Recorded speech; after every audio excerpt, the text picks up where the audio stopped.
Bien, y el tema internacional es un tema muy complicado, ¿no? Cada uno de los países, por una parte, y relación entre las naciones que estamos viviendo un momento por demás conflictivo. Pero a la vez de esto viene la inserción de nuestro país en el mundo. Así que hay abierta una cantidad de desafíos bastante particulares desde nuestro país y también en el mundo. Ayelen Oliva, gracias por haber venido. Gracias por la invitación, Jorge. ¿Ayelen sorprende el comportamiento de Trump hoy en día?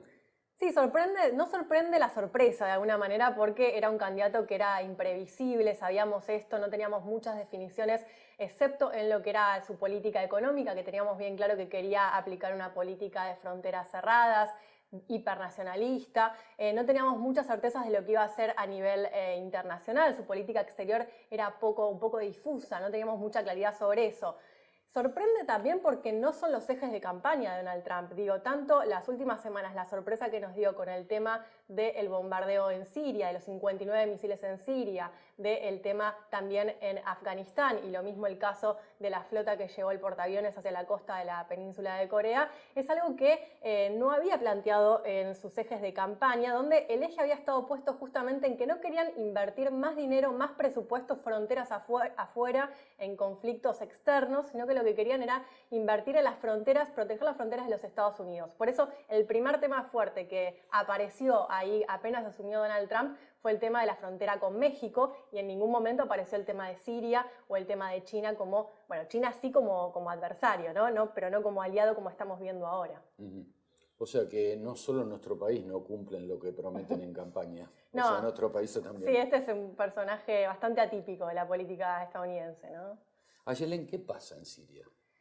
Bueno, en Siria A ver si podemos entender. Es complejo, vamos a ver cómo lo resumimos, pero digo, en Siria lo interesante es tener bien en claro, siempre me gusta decir esto, que es un territorio donde se disputan distintas guerras, ¿no? Y eso es el primer punto a tener en cuenta, digamos, tenemos por un lado el tema de la guerra civil entre facciones distintas sirias, nacionales, digo, el gobierno de Bashar al-Assad por un lado y por el otro lado las facciones rebeldes, es decir, un grupo que se levantó y se opuso a la permanencia de al-Assad en el gobierno. Esas facciones rebeldes, por supuesto, están hoy sostenidas y financiadas también por la coalición internacional militar que conforma Europa con el apoyo de los Estados Unidos y el gobierno sirio que está hoy soportado por el gobierno ruso, ¿no? Por Vladimir Putin. Pero por otro lado tenemos la disputa que se da, sobre todo en el noreste sirio, la frontera con Turquía, entre no solamente el gobierno sirio, pero principalmente el gobierno sirio, con el Estado Islámico, que eso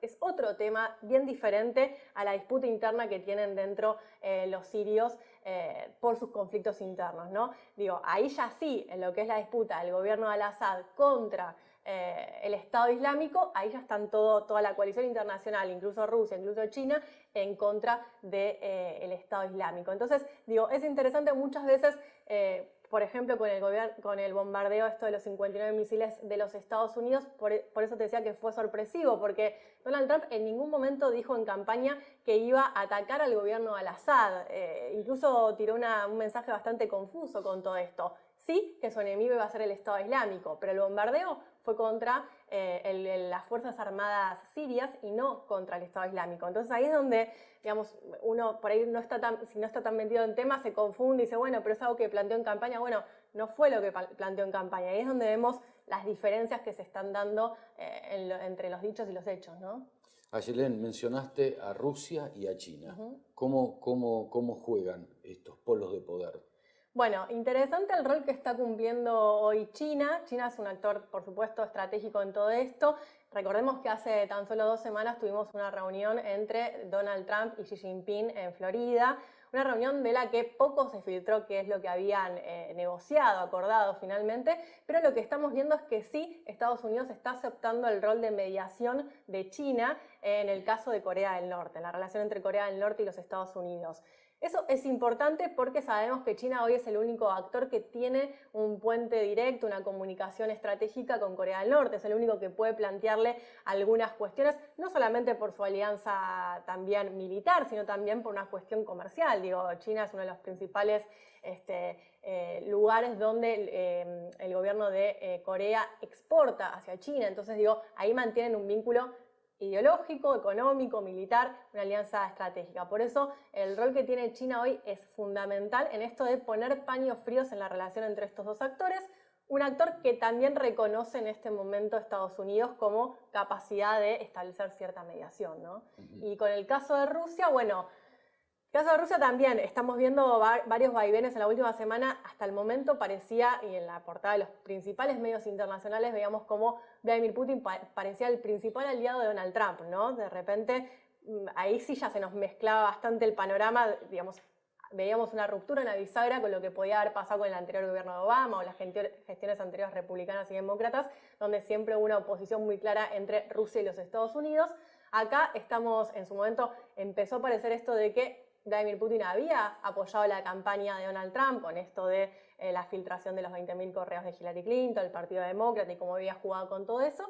Y de repente vemos que bombardea Siria. Y en este bombardeo de Siria contra el gobierno de Al-Assad, Vladimir Putin es donde dice, bueno, claramente estás atacando un aliado nuestro. Entonces, ¿qué rol vas a tener Donald Trump en todo esto? Y es un poco lo que se está definiendo en este momento. Por eso es un momento clave en la geopolítica mundial, ¿no?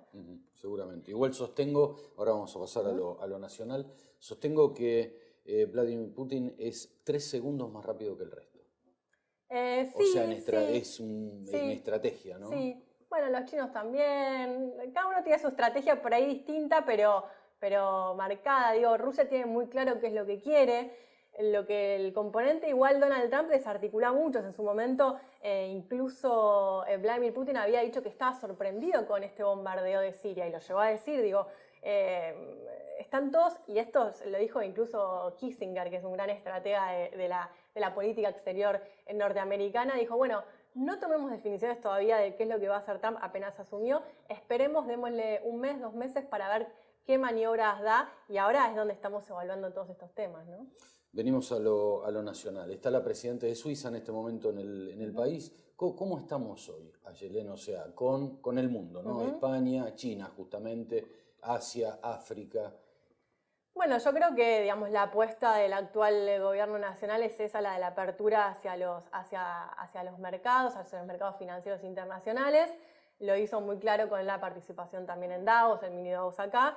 Yo no veo todavía esos efectos acá, no creo que todavía estemos viendo las repercusiones de esa política exterior que está tratando de aplicar el gobierno de Mauricio Macri. Lo que veo es esa intención, me parece que fue una estrategia de política exterior a un mundo que le quedó un poco viejo, digo, me parece que se hizo en base a unas relaciones, digo, esto de enfocarse a Europa. Bueno, yo no sé si hoy Europa, digo, hay que ver el tema, incluso lo dijo la canciller Susana Malcorra, digo, ahora también están priorizando lo que es África, lo que son las relaciones comerciales con África y con Asia, y eso me parece que es bastante más visionario que seguir apostando a una Europa que cada vez se cierra más, lo mismo Estados Unidos lo estamos viendo. Entonces me parece que ahí hay que ver cómo la política exterior argentina se logra acomodar a estos cambios importantísimos y muy vertiginosos que se están dando en el mundo. Digo, el mundo ya no es ese mundo de Europa y Estados Unidos abiertos y receptivos, sino que están cerrando sus fronteras y nosotros estamos hoy apostando como Argentina, como país, a un tratado de libre comercio, Mercosur y Unión Europea, que no sé si es lo más estratégico hoy en este momento, no lo sé. Por un lado veo, de acuerdo a lo que estás comentando, que hay deseo por una parte y por otra parte aceptación. Digo, el deseo de nuestro país de insertarse y la aceptación por parte de Europa en este caso. Digo, ¿hay un término medio en esto? ¿O hay mucho deseo y poca aceptación? ¿O hay poca aceptación, mucho deseo? ¿Cómo estamos? No, habría que... Lo que pasa es que la política, uno no puede medir la política por intenciones. La política se mide por hechos concretos y resultados, digo. Entonces me parece que tenemos que evaluar si efectivamente hay un plazo prudencial, digo, ya vamos 1 año y medio de la nueva gestión en Argentina, y habrá que evaluar tal vez a fin de año si efectivamente, digo, a mitad de mandato, si la estrategia en materia de política exterior dio resultados o no. Digo, las intenciones en política no valen de nada. Digo, sería hermoso analizarlo así, pero primero es que no sabemos cuán sinceras o no son, y después, si no nos llevan a un buen camino, por más que el titular, el gran titular haya sido la apertura al mundo, si no recibimos efectivamente esas inversiones que supuestamente espera el gobierno, bueno, fue una política exterior fallida, digo. Entonces ahí yo daría un plazo de 6 meses más para evaluar a mediado de plazo de término de este gobierno si efectivamente ese es el camino o no. Pero eso es lo que estamos viendo. Digo, tenemos que ver efectivamente si en términos concretos comerciales, de balanza comercial, vemos resultados que nos benefician, ¿no? 2 minutos, Ayelen, nos quedan, ahí nos está marcando, Venezuela. Bueno, Venezuela hoy... Hay 2 temas en estos 2 minutos. Venezuela y Milagro Sala, por otra parte, ¿no? Sí. En el contexto internacional. Sí. No, Venezuela es un tema. ¿Cuándo no? Venezuela, digo, nos estoy acostumbrado también a una agenda muy caliente la política venezolana.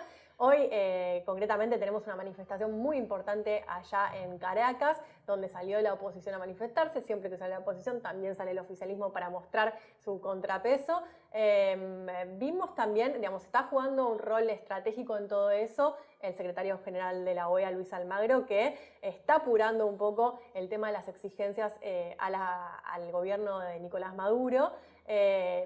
Hoy salen con una agenda muy concreta, digo, convocar a elecciones, digo, tenemos elecciones a gobernadores que están suspendido el plazo, todavía no anunciaron la fecha y tendrán que haber sido en diciembre del año pasado. El tema de los políticos que hoy están detenidos en Caracas, y el tema también justamente habilitar los canales de ayuda humanitaria a Venezuela.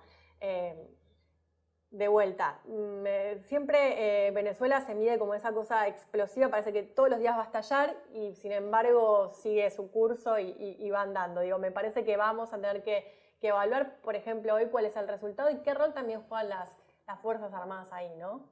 Seguramente. ¿Y Milagro Sala?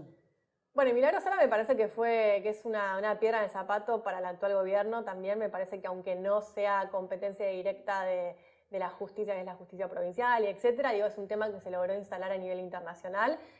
Incluso muchos parlamentarios dentro del bloque del Parlamento Europeo lograron instalar ese tema como agenda. Incluso a veces regionalmente también hemos escuchado bastantes repercusiones. Me parece que es un caso que el gobierno va a tener que atender, más allá de que en este tire de afloje de si es el Poder Ejecutivo, si es el Poder Judicial, si es la competencia provincial o nacional. Me parece que debería tomar un rol más activo en esto porque a nivel internacional está haciendo mucho más ruido del que hubiesen deseado, ¿no? Gracias, Ayelen Oliva. Muchas gracias por la invitación.